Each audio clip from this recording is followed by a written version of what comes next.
Hai Tribuner, senang sekali rasanya saya Delta Gonzales bisa berjumpa dengan Anda semua dalam program Superscore untuk edisi spesial Piala Dunia 2022 yang digelar di Qatar. Dan ini merupakan edisi perdana pada Minggu 20 November 2022 dengan laga pembuka dari grup A yang mempertemukan Timnas Qatar versus Ekuador. Tentunya ini menjadi laga panas dan penuh gengsi meskipun kedua negara ini tidaklah terlalu difavoritkan di Piala Dunia kali ini. Mengapa bisa demikian? Nah, saya akan mengulasnya bersama dua teman ngobrol kita para wartawan senior. Langsung saja kita sambut yang pertama. Selamat bergabung Agus Haidir, wartawan olahraga Tribun Medan. Halo Bang Agus. Halo. Apa kabar Medan? Baik. Gimana ini euforia Piala Dunia di Medan Bang Agus? Ya lumayan seperti piala-piala dunia sebelumnya ya. Ya, tetap ada penikmatnya ya Piala Dunia di sana. Tetap. Medan ya, itu tetap. Medan kota sepak bola. Sudah klaim Medan kota sepak bola ya. Walaupun timnya nggak di Liga 1. Ya, yang kedua teman ngobrol kita ada Komang Agus Ruspawan, wartawan olahraga Tribun Bali. Halo Bli Komang, apa kabar Bali? Halo Mbak Delta. Ya, gimana nih kalau Medan katanya kota sepak bola, kalau Bali gimana euforianya di sana Piala Dunia kali ini? Iya, kalau di Bali sendiri belum terlalu ini ya, antusiasmenya belum terlalu terlihat gitu, mungkin karena kemarin masih sibuk dengan KTT G20, jadi masih ketutup dengan kegiatan KTT G20, jadi Piala Dunia belum terlalu, antusiasmenya belum terlalu terlihat ya. Mungkin setelah pertandingan perdana besok baru masyarakat mulai, biasanya seperti itu, mulai memasang bendera, mulai menunjukkan dukungan mereka. Iya, mulai tengah-tengah ya biasanya kalau ikut euforianya ini. Oke, kita akan langsung ke ulasan pertama seputar pro dan kontra Piala Dunia 2022 di Qatar. Nah, memang setiap Piala Dunia sebelum-sebelumnya selalu ada ya kayak ribet dalam segala persiapannya. Namun baru kali ini segala persiapan yang ada di Qatar ini malah justru menimbulkan pro dan kontra. Seperti biaya termahal ada di penyelenggaraan Piala Dunia di Qatar. Terus juga ada para pekerja yang katanya sampai memakan korban jiwa di sini. Nah, saya mau ke Bang Agus terlebih dahulu. Gimana pendapatnya Bang Agus seputar kondisi ini? Apakah pro, kontra, atau justru netral ini dengan kondisi Piala Dunia di Qatar? Agus yang mana nih sekarang? Dua-duanya Agus nih. Agus Haidir tentunya, bukan Bli Komang, sama-sama Agus ya. Silakan Bang Agus.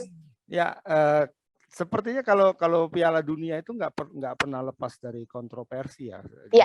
Hampir semua penyelenggaraan Piala Dunia itu kontroversinya naik, termasuk kemarin waktu di Afrika juga, atau di Afrika Selatan itu Piala Dunia pertama di benua Afrika juga diiringi kontroversi. Kemudian di Brazil juga begitu, bahkan sebelum kick off pertandingan pertama itu masih ada demo itu waktu di Brazil. Di Rusia juga seperti itu, dan sekarang di Qatar juga begitu. Tapi memang di Qatar ini bahkan sejak dia terpilih pun sekarang sudah memicu kontroversi karena ada dianggap ada sesuatu di situ di balik keterpilihan Qatar. Kemudian juga karena penyelenggaraannya di Qatar, jadwal Piala Dunianya itu harus digeser. Barangkali itu juga yang menjadi perdebatan kemarin. Dari biasanya bulan Juni ke Juli menjadi sekarang November ke Desember. Jadi itu akan sangat mengganggu kompetisi di Eropa terutama. Dan itu akan di waktu itu dikhawatirkan itu akan mengganggu fisik pemain. Nah, nanti kita lihat apakah di Piala Dunia ini pemainnya pada bugar semua atau justru jadi ajang pemain-pemain itu jadi banyak yang cedera di sini, kita belum tahu. Iya, memang adanya Piala Dunia 2022 ini seolah-olah memotong dan mengekat kompetisi-kompetisi yang ada di Inggris, yang ada di seluruh dunia memang ya. Jadi kita sebagai penonton itu kayak canggung gitu loh, kita habis nonton. Liga Inggris pun baru sampai ke game week ke-16 ini harus kepotong dengan Piala Dunia. Belum juga pemain-pemain yang cedera ataupun pemain yang sudah cedera saat training berlangsung. Nah, Bli Komang ini dari pro dan kontra Piala Dunia ini, bahkan Sepp Blatter, mantan presiden dari FIFA, dulu juga mengatakan kalau aku tuh salah memilih Qatar sebagai tuan rumah. Harusnya setelah Rusia, itu Piala Dunia harus digelar di USA. Nah, gimana nih pendapat dari Bli Komang? Ya, kalau saya melihat secara umum ya, pelaksanaan Piala Dunia 2022 di Qatar ini memang terkesan aneh ya. Jadi saya menyebutnya sebagai Piala Dunia yang aneh ini. Jadi ada kesan memang dipaksakan ya. Jadi ini Piala Dunia pertama kali digelar di Timur Tengah dan di Qatar. Kemudian untuk pertama kalinya juga digelar di musim dingin ya. Seperti Mas Agus tadi, digelar di akhir tahun. Yang biasanya Piala Dunia itu digelar di antara Juni atau sampai Juli, ini untuk pertama kalinya dalam sejarah digelar di akhir tahun ya, di musim dingin. Tapi sedingin-dinginnya di Qatar itu tetap suhunya tetap panas bagi pemain-pemain dunia ya, khususnya Eropa, karena musim dingin di Qatar itu paling antara 14 sampai 31 derajat. Nah, suhu terpanas di sana bisa mencapai 50 derajat. Jadi ini tentunya bisa menjadi masalah besar bagi peserta Piala Dunia ya, khususnya tim-tim Eropa. Kita tahu yang terbaru pemain-pemain Prancis juga Inggris mulai mengeluhkan suhu di Qatar. Ya, benar. Latihan, jadi sangat panas sekali katanya. Itu bisa mempengaruhi performa pemain, performa tim ya. Dan tentu juga tadi juga sempat disinggung bahwa pergelaran Piala Dunia di akhir tahun ini ketika kompetisi klub-klub di Eropa dan juga di belahan dunia lainnya lagi berjalan harus di-cut, itu juga ini menjadi masalah bagi klub ya, karena program mereka harus terganggu, program klub mereka, jadwal klub mereka terganggu juga, pemain juga pastinya akan terganggu ya, karena sebelumnya mereka fokus ke klub, kini harus tampil di turnamen Piala Dunia sepanjang sebulan penuh. Artinya ini akan menguras tenaga mereka juga. Tentu juga bisa menimbulkan kekhawatiran nanti setelah Piala Dunia apakah mereka bisa tetap bugar ketika kembali lagi dibutuhkan oleh klub. Ini saya kira lagi ini Piala Dunia yang aneh bagi saya. Iya, benar sekali. Piala Dunia yang aneh. Bahkan kemarin saya juga sempat melihat video timnas Inggris sedang berlatih. Justru mereka kepanasan terus berebutan kipas angin agar tetap mendinginkan tubuh mereka. Sampai saya lihat keringatnya Rashford tuh udah kayak mata air ya. Oke. Ya, di Piala Dunia nanti ini memang dari 8 stadion yang dipakai ya, itu akan dilengkapi dengan full AC kan.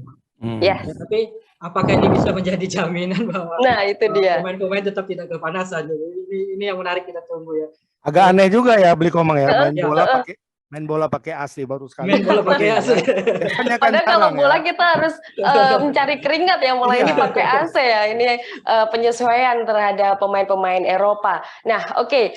Di tengah kondisi yang seperti ini bisa nggak sih kalau disebut, nah ini memang terlalu prematur, terlalu dini untuk mengklaim ya. Tapi untuk segala persiapannya bisa nggak sih Bang Agus dan Bli Komang kalau Piala Dunia Qatar ini bisa disebut sebagai mungkin Piala Dunia yang bakalan menjadi yang terburuk? Gimana? Bisa jadi, kalau menurutku bisa jadi akan menjadi yang terburuk, karena apa ya, biasanya kan Piala Dunia itu kan digelar itu setelah semua kompetisi selesai. Iya, benar. Selesai. Biasanya setelah Liga Champions itu kan, final Liga Champions itu kan berhenti sekitar berapa pekan, dan tim itu mempersiapkan diri di situ. Jadi sekarang ya kompetisinya kan masih berjalan, tapi kemudian tiba-tiba dijeda dan langsung masuk ke putaran final ya kan. Jadi tim-tim itu kan nggak sempat untuk melakukan persiapan. Kalau istilah Indonesianya nggak sempat TC gitu ya. Nah, hanya setelah pertandingan terakhir Inggris pekan lalu masih main kan? Pekan lalu masih main, dan beberapa pemain bukan beberapa, banyak malahan ya, banyak pemain yang masih bermain di pertandingan terakhir, dan ketika selesai main mereka langsung terbang ke negaranya dan langsung bergabung dengan tim. Itu paling-paling hanya punya persiapan 5 hari. Jadi bagaimana bisa kita bayangkan hanya persiapannya yang full 5 hari untuk bermain di turnamen sekelas Piala Dunia. Ya kita Tapi kita belum tahu, kita akan lihat nanti bagaimana, apakah akan terjadi penurunan atau tidak gitu. Oke. Kalau menurut Beli Komang seperti apa nih? Tadi sudah menyebut Piala Dunia ini aneh ya. Bisa nggak sih kalau kita nyebutnya bakalan jadi yang terburuk nih untuk yang kali ini dibanding dengan Piala Dunia yang sebelumnya? Ya bisa jadi ya seperti itu ya. Saya juga sepakat dengan Bang Agus tadi bahwa dan sudah mulai suara-suara itu sudah mulai terdengar. Ya. Jadi Piala Dunia Qatar ini bakal bisa menjadi Piala Dunia terburuk dalam sepanjang sejarah. Dan ya kita tahulah bahwa dari awal dari penunjukan Qatar sendiri menjadi tuan rumah itu kan sudah menimbulkan suara-suara yang kita baik. Benar. Pemilihan Qatar sebagai tuan rumah itu, dan saya kira memang Sepp Blatter akhirnya harus menyesali keputusannya memilih Qatar sebagai tuan rumah Piala Dunia 2022 ini dengan dengan menggeser jadwal, dengan mengorbankan kompetisi liga yang itu ya banyak ya. Saya kira banyak sekali hal yang kurang bagus ya di Piala Dunia Qatar ini. Dan rasanya memang kemungkinan besar bisa menjadi Piala Dunia terburuk. Tapi ya tentu kita tetap berharap bahwa Piala Dunia 2022 di Qatar ini tetap bisa menghasilkan tim terbaik ya, menyajikan pertandingan-pertandingan yang menarik. Apalagi untuk masyarakat Indonesia saat ini, saya kira untuk penggemar bola di Indonesia, saya ini sangat membutuhkan hiburan sepak bola ya. Indonesia lagi vakum, timnas lagi tidak bertanding, tentu ini bisa menjadi hiburan bagi penggemar sepak bola di Indonesia. Termasuk yang di Medan ya, ketika tidak ada di Liga 1, jadi Piala Dunia menjadi hiburan. Benar. Jadi memang beruntunglah bagi pemain yang tidak ikut dan negaranya tidak lolos Piala Dunia, mereka masih bisa beristirahat, masih bisa mengambil rehat sebelum kompetisi di liga-liga negara masing-masing dimulai. Oke, itu dia untuk ulasan pembuka Beli Komang dan juga Bang Agus Haidir. Sekarang kita akan ke pembahasan selanjutnya, yakni performa dari prediksi laga pembuka Qatar versus Ekuador. Seperti kita ketahui, laga pembuka kali ini dimulai dari grup A seperti biasanya, dan grup A ini terdiri dari 4 negara, yakni Qatar, Ekuador, Belanda, dan juga Senegal. Oke, Beli Komang terlebih dahulu sebelum kita jauh membahas pertemuan antara Qatar versus Ekuador, gimana menurut Beli Komang perkembangan yang ada di negara Beli Komang ini? Negaranya apa ini? Ekuador ya? Ekuador ya kalau nggak salah ya? Saya Inggris.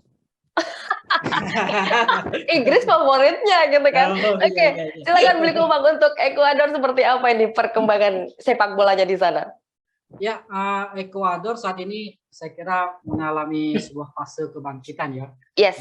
Jadi setelah gagal mereka lolos di Piala Dunia 2018 di Rusia, mereka sekarang mulai berbenah, mulai bisa bangkit lagi, sehingga bisa melaju ke Piala Dunia 2022 Qatar ini sebagai wakil zona CONMEBOL ya, atau Amerika Selatan. Jadi mereka lolos langsung ke putaran final. Jadi mereka berhasil membayar kegagalan mereka yang gagal di Rusia pada tahun lalu.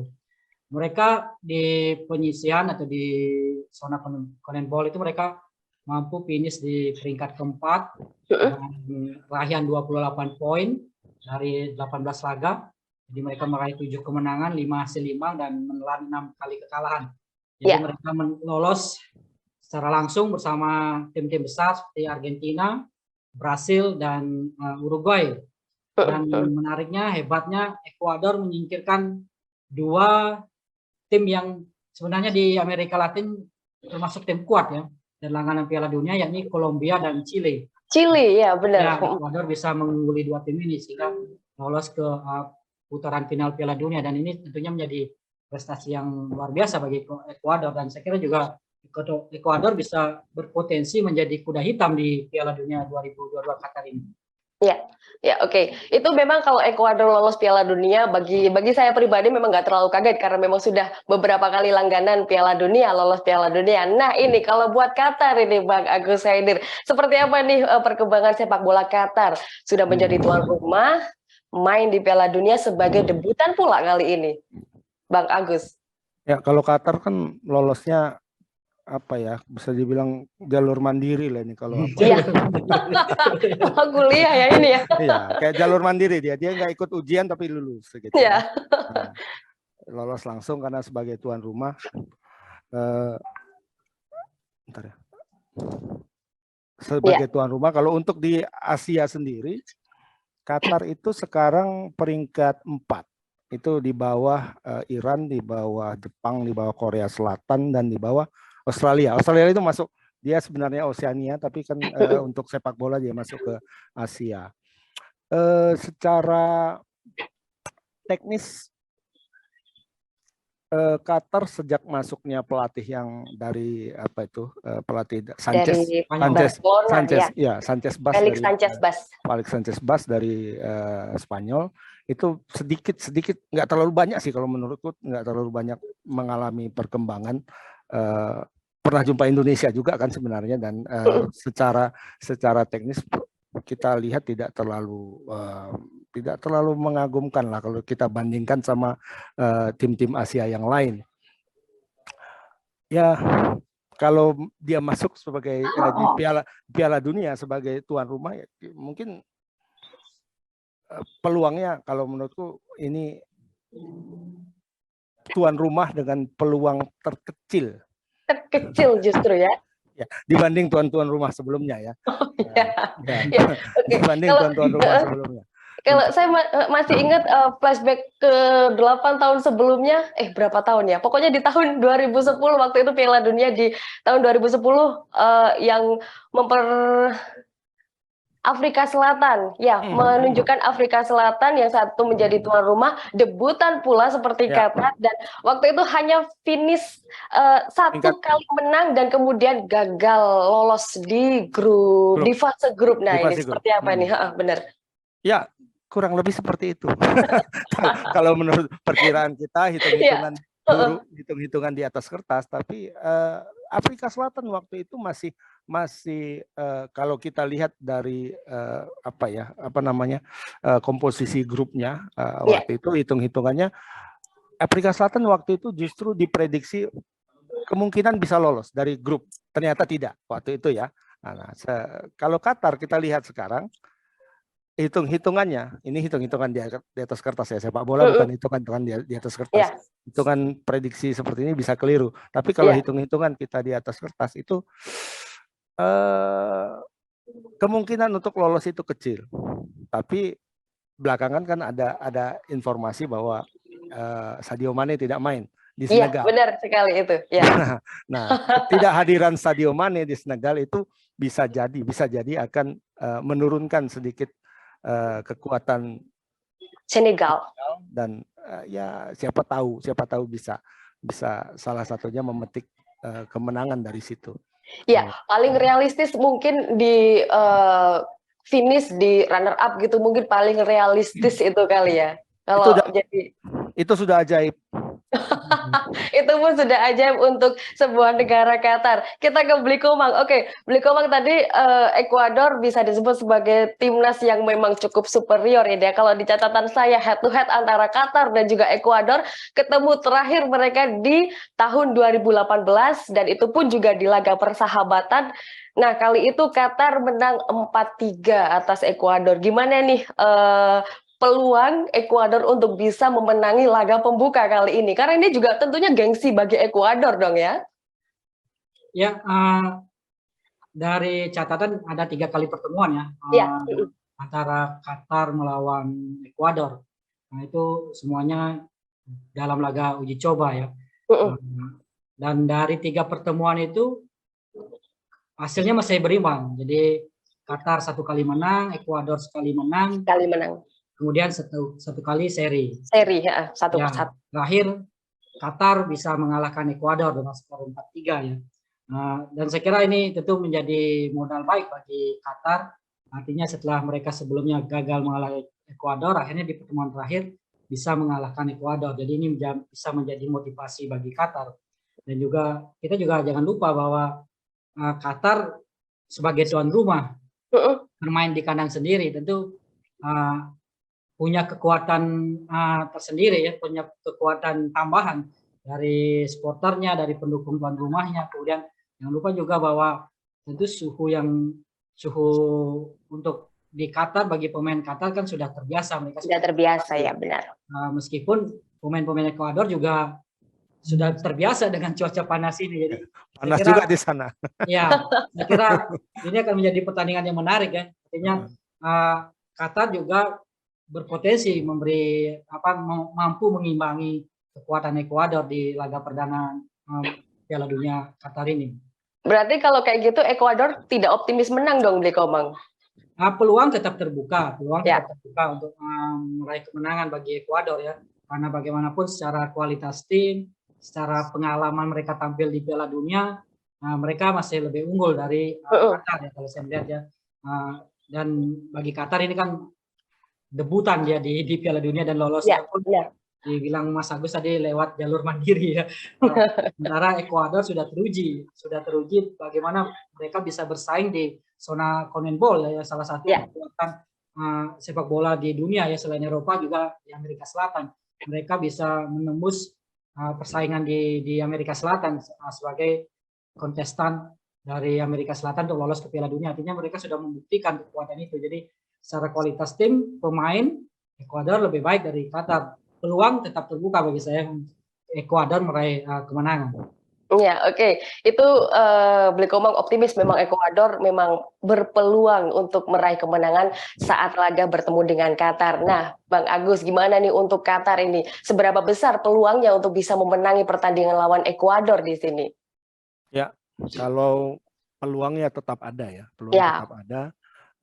Dalam sepak bola itu kecuali Bali United lawan Real Madrid itu pasti udah ya pasti, ini gini banget ini ya perbedaannya. Itu udah pasti kalah kalau itu. Tapi kalau ini kan tidak, ini sama-sama tim yang lolos ke Piala Dunia. Kita tahu kualitasnya ya, kalaupun ada perbedaan yang tidak terlalu jomplang gitu. Nah, tadi Blikomang sudah menyampaikan ada beberapa faktor non teknis yang mungkin bisa mempengaruhi seperti suhu, cuaca, kemudian juga penonton, walaupun kita nggak tahu apakah itu penonton aslinya atau penonton bayarannya, karena ada info seperti itu kan. Iya benar. Bahkan mereka membuka lowongan kerja sebagai supporter gitu. Siapa yang mau jadi supporter dibayar gitu kan. Nah, kita nggak tahu, tapi paling tidak dibayar atau tidak itu kan yang pasti ramai dan akan mendukung mereka. Nah, itu bisa jadi salah satu keuntungan juga bagi Qatar. Ya. 50-50 lah kalau menurutku. 50-50 di sini. Tapi yang menariknya nih di skuad Qatar ini, kalau saya lihat diisi banyak pemain-pemain yang bermain di liga lokalnya mereka sendiri. Nggak ada pemain yang bermain di liga luar Qatar ya. Dan lebih menariknya lagi, mereka dilatih oleh Felix Sanchez Bas yang merupakan katanya ini pelatih yang punya pengalaman, pernah melatih akademinya Barcelona. Nah, saya jadi penasaran nih, kalau menurut Bang Agus Haidir, gaya permainannya bakalan seperti apa ini? Pemainnya lokal, tapi pelatihnya impor. Seperti apa Bang Agus? Ya, pemain Qatar itu hampir 50% ya, 50% itu dari lebih 50% lebih itu hanya dari dua klub, dari Al Sadd dan Al Duhail. Al Duhail ya. Al Duhail, dan pelatihnya itu Sanchez Bas dari pernah melatih di La Masia. Cuma kalau kita lihat-lihat memang kalau kita bandingkan dari hampir semua pelatih ya, kayaknya Sanchez Bas ini yang tidak punya riwayat yang meyakinkan gitu. Kalau menurutku ini bukan karena rivalitas Barca Madrid ya. Berarti ketahuan nih Real Madrid pasti Bang Agus ini ya. Bukan. Tapi ya walaupun dia pernah melatih di La Masia, tapi kan kalau kita runut lebih jauh itu siapa sih Sanchez Bas ini, kita nggak bisa tahu gitu. Iya. Kalau misalnya Luis Enrique Martinez misalnya dari pelatih Spanyol, itu kan kita tahu rekam jejaknya seperti apa, waktu dia jadi pemain seperti apa, dia pernah bermain di mana, kita tahu. Kalau Sanchez Bas nggak tahu gitu. Jadi bahkan Jose Mourinho yang tidak jelas klubnya apa, kan nggak jelas tuh klub-klub Jose Mourinho ya, bukan dalam arti tidak jelas, itu bukan klub-klub yang besar ya, mungkin dia di Liga 2 atau Liga 3-nya Portugal dia, tapi yang pasti ada gitu. Ya. Sanchez Bas ini aku coba mencari-cari tahu itu dulu main di mana sih ini orang gitu. Apa klub besar apa yang pernah dia bermain di sana? Ya. Nggak ada gitu. Dan kemudian dia menjadi pelatih di La Masia, kemudian beberapa tahun kemudian dia menangani satu akademi sepak bola di Qatar. Nah, setelah itu jadi pelatih timnas U19 duluan. 19, 23 baru kemudian jadi pelatih tim senior. Tapi rekam jejaknya di timnas Portugal justru memang bagus gitu. Ya herannya itu gitu loh. bukan pelatih dengan rekam jejak yang cemerlang, misalnya seperti Sintayong lah misalnya, katakan pelatih tim nasional kita sekarang, itu kan rekam jejaknya jelas, dia bermain di mana jelas, dia pemain timnas Korea Selatan. Nah, dia jelas sekarang. Tapi si Sanchez Bas ini nggak jelas kalau menurutku. Nah, tapi justru ketika dia melatih, itu progresnya nampak. Progresnya mereka bahkan bisa mengalahkan Jepang tahun 2019. Ya, yang waktu memenangkan Piala Asia 2019 waktu itu kan ya. Bisa mengalahkan Jepang dengan pelatih yang seperti itu. Artinya apa yang dia bawa itu, ilmu yang dia bawa dari La Masia, ya mirip-mirip main Barca lah jadinya. Ya, jadi dengan memang kualitas yang berbeda. Jadi ya satu benar. asli, satu KW gitulah. Jadi memang Felix Sanchez Bas ini menangani timnas Qatar sejak 2006. Bukankah nanti akan menjadi apa ya, permainannya akan bakalan klop, bukan Jurgen Klopp, tapi bakalan klop karena mungkin kondisi pelatih dan pemain sudah sangat harmonis karena sudah terlalu lama menangani timnas, seperti itu ya Bang Agus ya? Ya, itu salah satu keunggulannya juga. Jadi karena dia sudah lama dia pegang tim ini dari U19, jadi beberapa pemain itu sangat mengenal dia dan dia juga sangat mengenal pemain. Artinya dari sisi soliditasnya Qatar ini cukup bagus gitu. Itu dia. Oke, kita jadi sangat penasaran ya bagaimana gaya permainan Qatar besok waktu lawan Ekuador. Kita beralih ke Blikobang. Ekuador di sini memang masuk ke dalam jajaran negara superior dalam zona negara CONMEBOL ya, dan juga sudah tidak asing lagi untuk perhelatan sekelas Piala Dunia sekalipun. Nah, di sini bagaimana prediksi dari Blikobang tentang permainan dari Ekuador di bawah Gustavo Alvaro besok?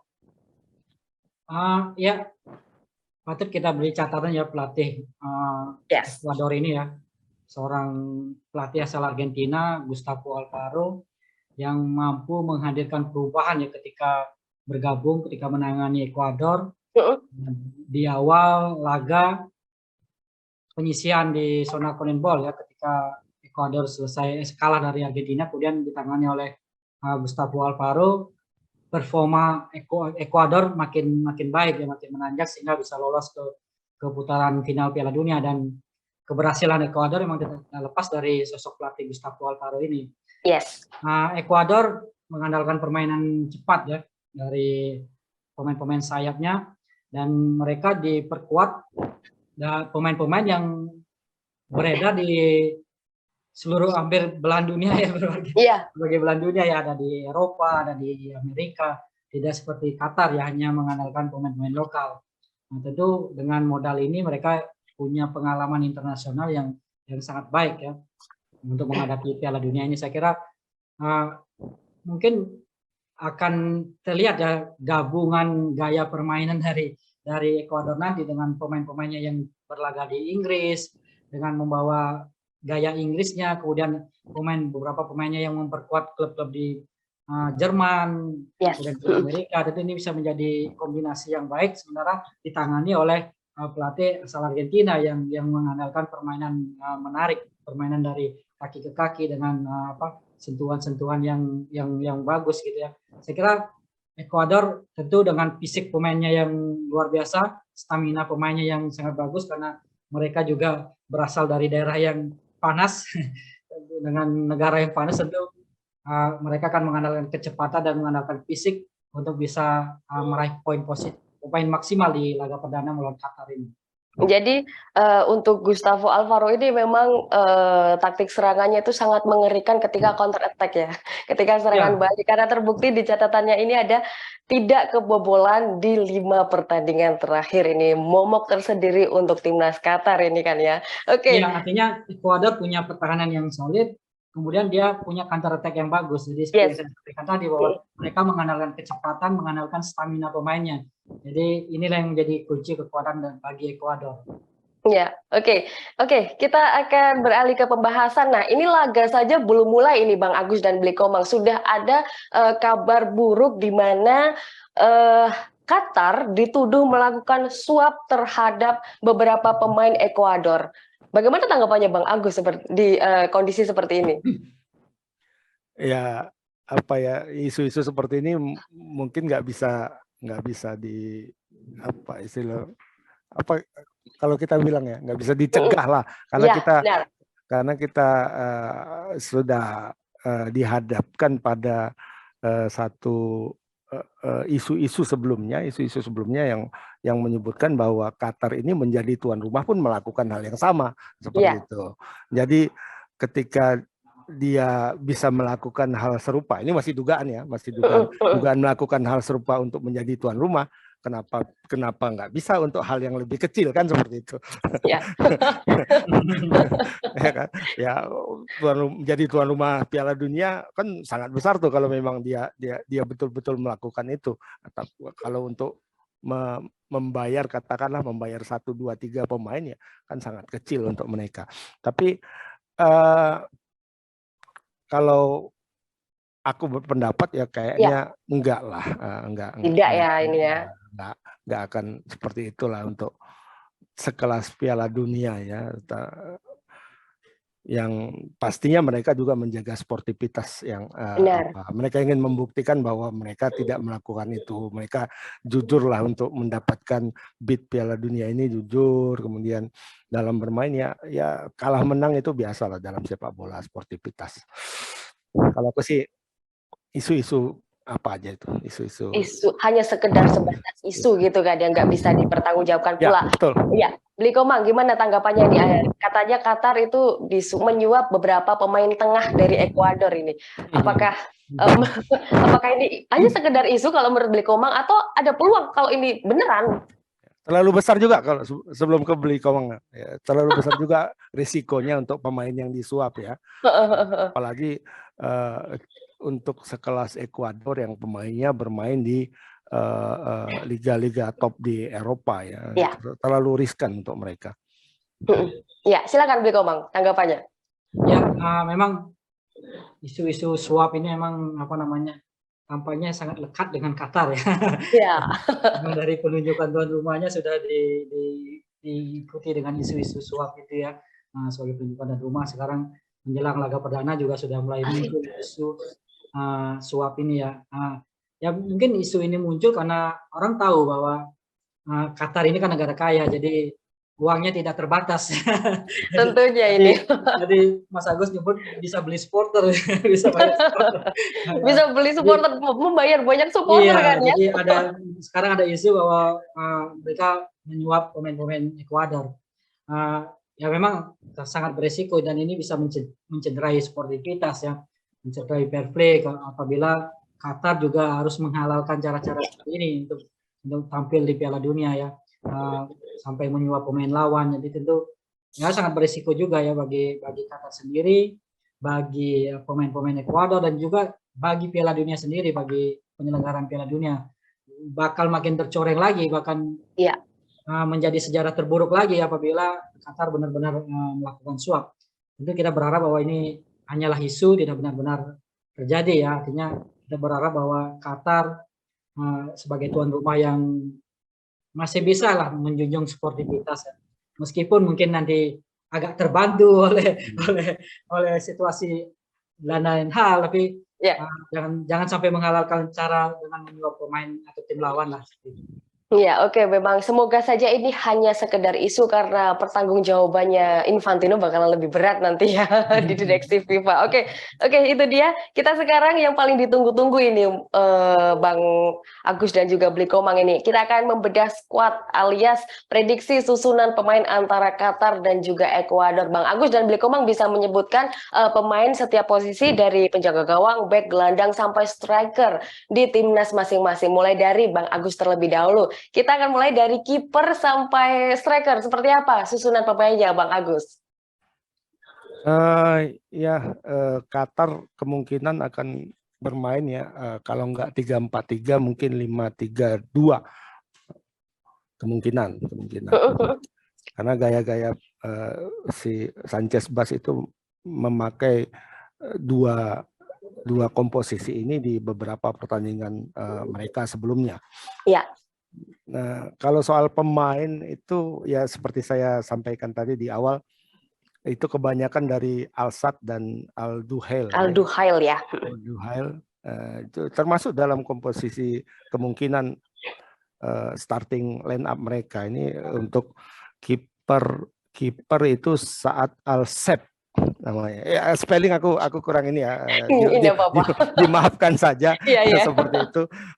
Untuk di belakang itu mereka kemungkinan pakai tiga back tengah ya, karena kalau bermain terbuka melawan tim sekelas Ekuador, aku kira bunuh diri lah mereka. Jadi kemungkinan Qatar akan bermain sedikit lebih bertahan sembari melihat peluang untuk melakukan counter attack. Jadi ada Tarek Salman. Ini nama-namanya aku sebenarnya kurang familiar ya. Cuma ada beberapa pemain yang memang langganan ya, katakanlah langganan tim nasional.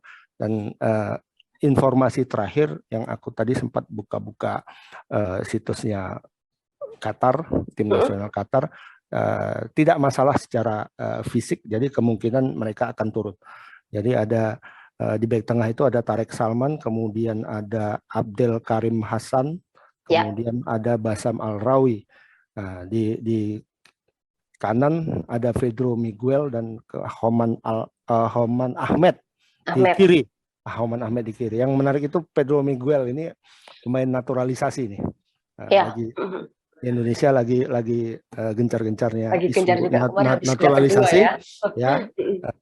Jordi Amat sama siapa itu sudah sudah di situs JDT di Malaysia sudah berubah kewarganegaranya sudah berubah sudah Indonesia di situ. Kemudian di tim U20 juga ada 2 lagi katanya akan masuk. Nah, ini di Qatar ini ada beberapa pemain yang naturalisasi juga. Di pemain bawahnya juga ada Roro ya, kalau nggak salah namanya Roro, itu dari Portugal. Tapi kayaknya kemungkinan coach Sanchez akan memilih Pedro Miguel. Kemudian untuk di tengah itu karena mereka bermain dengan kemungkinan akan bermain lebih bertahan, itu mereka akan pakai 2 gelandang bertahan. Ada Karim Bodiaf dan ada Abdul Aziz Hussein. Itu dari ini agak lain ya, ada Al Rayyan dari Al Rayyan. Ini dari klub Al Rayyan ya. Ini di luar Al Duhail dan Al Sadd. Nah, untuk di depan itu mereka ada Hasan Al Haidos. Nah, ini pemain paling berpengalaman di kubu Qatar, kapten ke-11 juga. Dia sudah sampai kemarin pertandingan uji coba internasional terakhir 169 caps untuk tim nasional. Itu banyak banget itu 169 caps penampilan ya. Dan 36 gol. Kemudian ada Almos Ali. Nah, ini juga nih, naturalisasi juga dari Sudan. Sudan. Al Duhail dia 85 caps 42 gol. Ini pemain yang saat ini mencatat gol paling banyak di tim nasional Qatar. Jadi kemungkinan Almos Ali ini kalau mungkin kakinya masih bisa bergerak satu ya masih tetap dimainkan ini walaupun pincang. Jadi 85 caps 42 gol. Kemudian satu pemain lagi kemungkinan itu pemain berpengalaman juga, Akram Apip namanya, dari Al Sadd juga 89 cap 26 gol. Kemungkinan ini pemain-pemainnya. Ya. Dengan formasi 3-4-3 tadi ya pemilihan 2 gelandang bertahan luar biasa sekali ini. Kemungkinan prediksi formasi timnas Qatar dari Bang Agus. Nah, Blikomang seperti apa ini untuk prediksi pemain atau starting line up-nya dari timnas Ekuador? Ya, kalau Ekuador ya, jadi mereka mengandalkan kombinasi pemain senior dan pemain muda ya. Jadi pemain senior yang punya pengalaman dan juga masuk pemain bintang di Ekuador, dan juga pemain-pemain belia yang tengah bersinar, artinya Yes. dari star ya. Kalau di level senior masih mengandalkan Ener Valencia, Carlos Cruzeiro, dan Felix Torres. Kemudian dari pemain-pemain bintang mudanya ini ada nama-nama seperti Piero Hincapié, kemudian Plata, dan juga Moses Caicedo.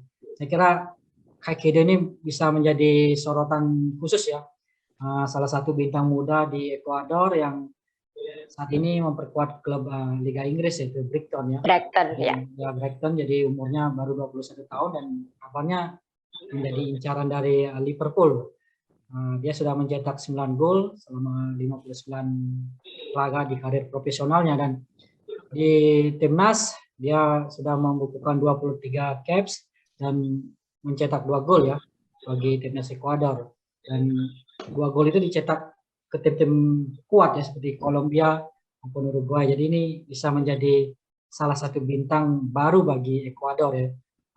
Kemudian untuk starting 11, saya kira Ekuador tidak jauh-jauh dari nama-nama pemain yang saya sebutkan tadi, dengan menggunakan kombinasi senior dan juniornya, dengan formasi kemungkinan 4-4-2. Jadi untuk posisi kiper ada Alexander Dominguez, kemudian di belakang Pervis Estupinan yang juga bermain di Brighton, kemudian di tengah di back tengah ya ada Piero Hincapié, kemudian ada Felix Torres, kemudian ada Byron Castillo.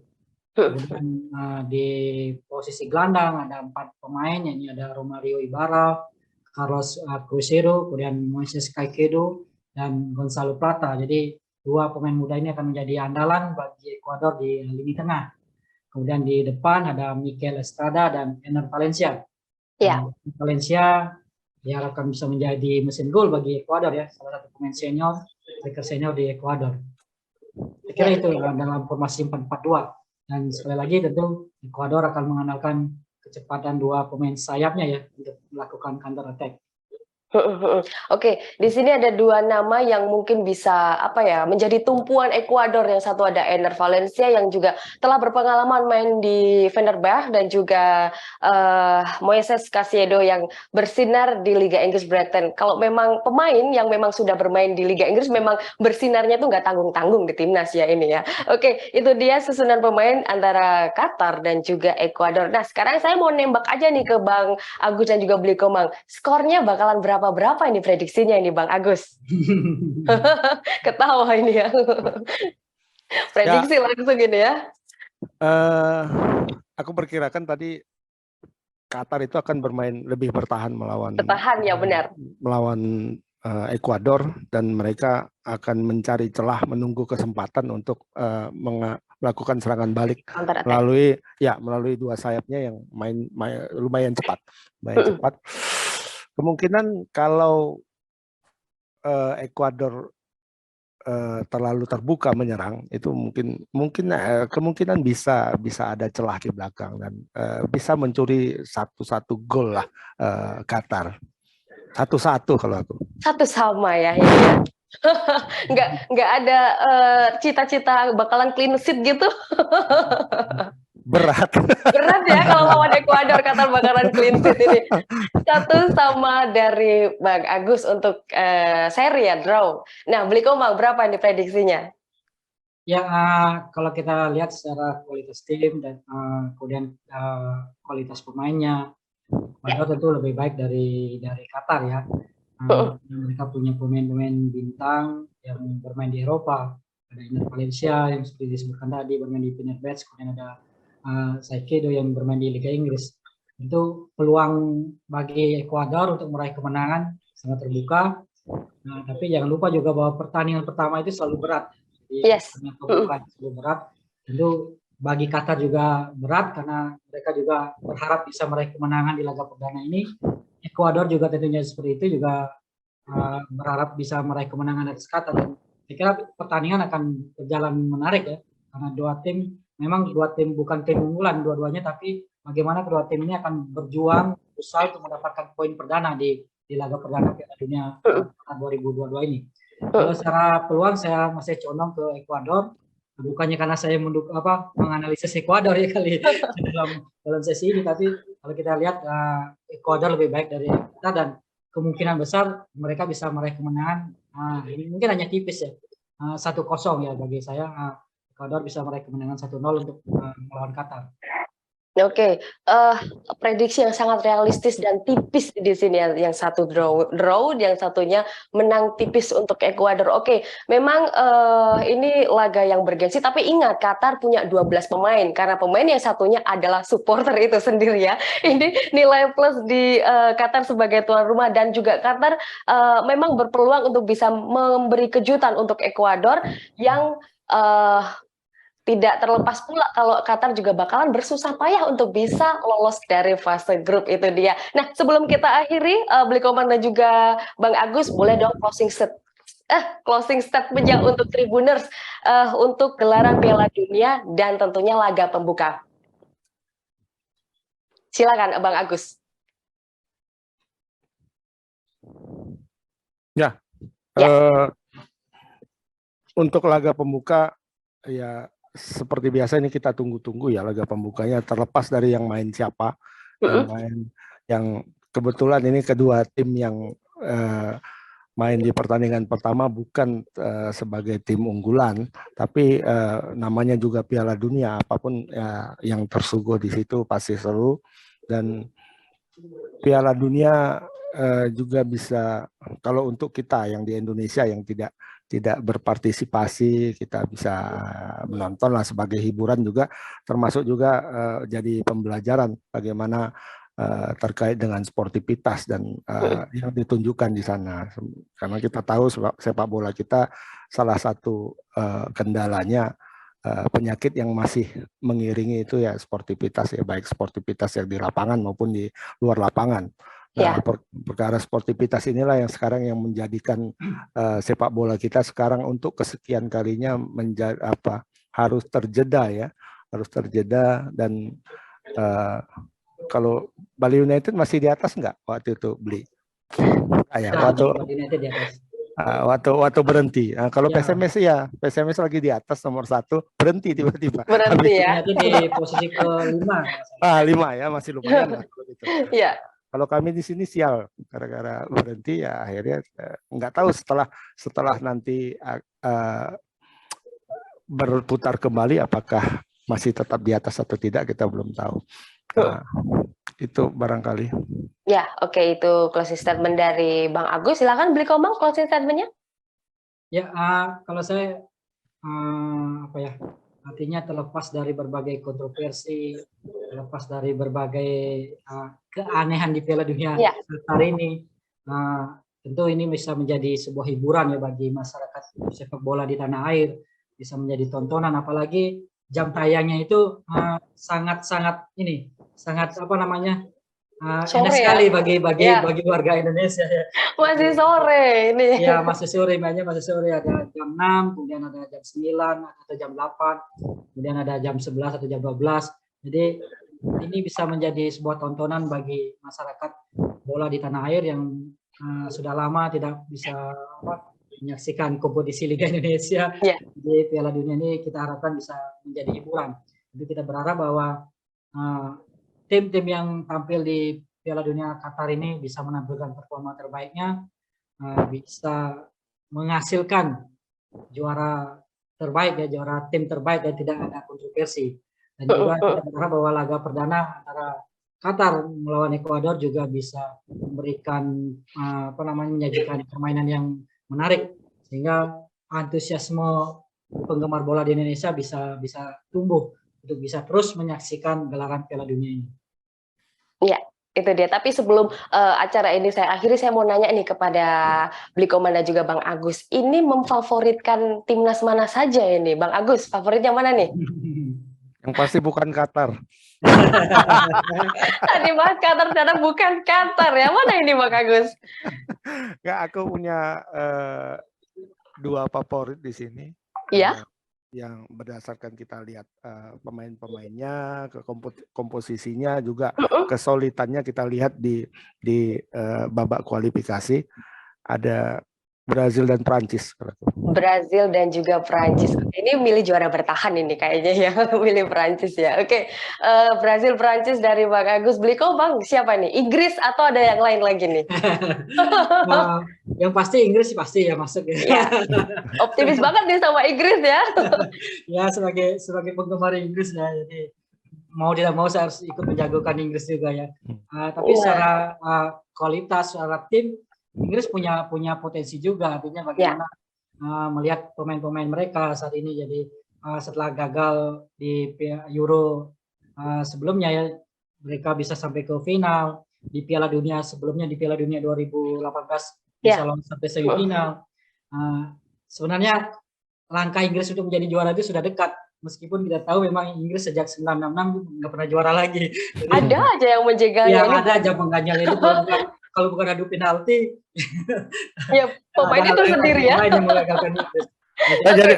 Nggak jadi coming home itu. Gak jadi, bener gak jadi it's coming home lagi nih ya. Jadi sudah. Coming home terus kan. Inggris bisa mengakhiri dahaga itu ya di Piala Dunia tahun ini. Tapi juga saya juga melihat bahwa Argentina juga punya peluang yang besar ya. Saya menjadikan Argentina sebagai salah satu kandidat juara. Bagaimana kita melihat penampilan mereka sebelum tampil di Piala Dunia ini, mereka tampil sangat baik. Dari 26 laga mereka tidak pernah terkalahkan, mampu mencatat 16 kemenangan gitu ya, 10 kali imbang, kemudian juga sudah bisa menjadi juara di Copa America. Jadi ini menjadi modal yang baik bagi Argentina untuk bisa menjadi juara. Dan tentu juga faktor Messi juga sangat-sangat besar ya. Ini bisa menjadi laga terakhir Messi di Piala Dunia ya.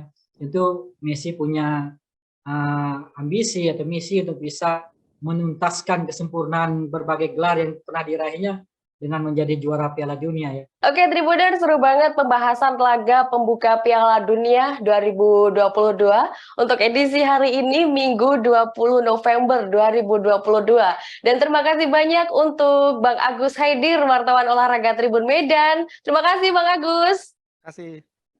Ya oke, dan juga terima kasih sebanyak-banyaknya pula untuk Bliko Mang Agus Ruspawan, wartawan olahraga Tribun Bali. Halo. Ya, terima kasih Bliko Mang. Besok salam bola.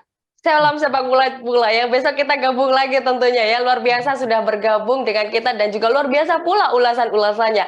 Dan Tribuners, jangan lewatkan program Super Score edisi spesial Piala Dunia 2022 yang akan tayang di YouTube Tribunnews dan Facebook Tribunnews.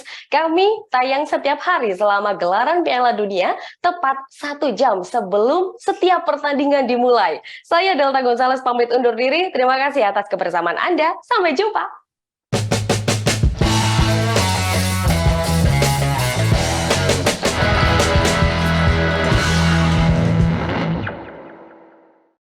Jangan lupa like, subscribe, dan share ya!